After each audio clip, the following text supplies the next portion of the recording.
સુરતના પૂણા વિસ્તારમાંથી ઉદયપુરની AHTUની ટીમે 84 બાળકોને બાળ મજૂરી કરતા રેસ્ક્યુ કર્યા છે। 7 થી 14 વર્ષની ઉંમરના બાળકો પાસે સાડીનું કામ કરાવવામાં આવતું હતું।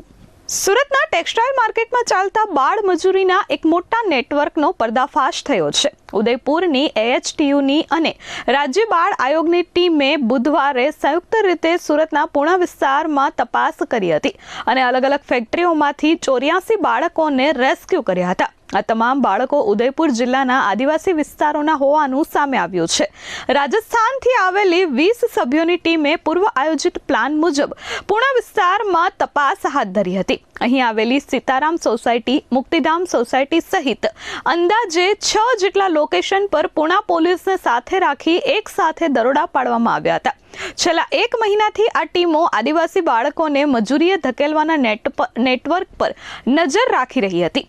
રેસ્ક્યુ કરવામાં આવેલા બાળકોની ઉંમર માત્ર 7 થી 14 વર્ષની વચ્ચે છે।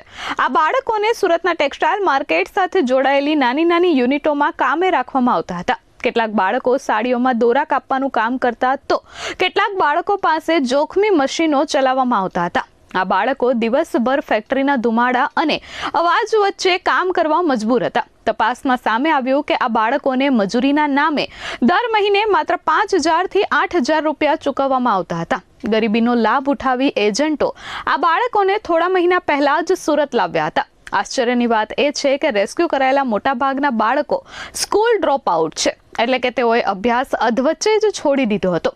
બાળકોને સુરતમાં મજૂરી કરાવવાનું પ્રમાણ ચિંતાજનક રીતે આગળ વધી રહ્યું છે।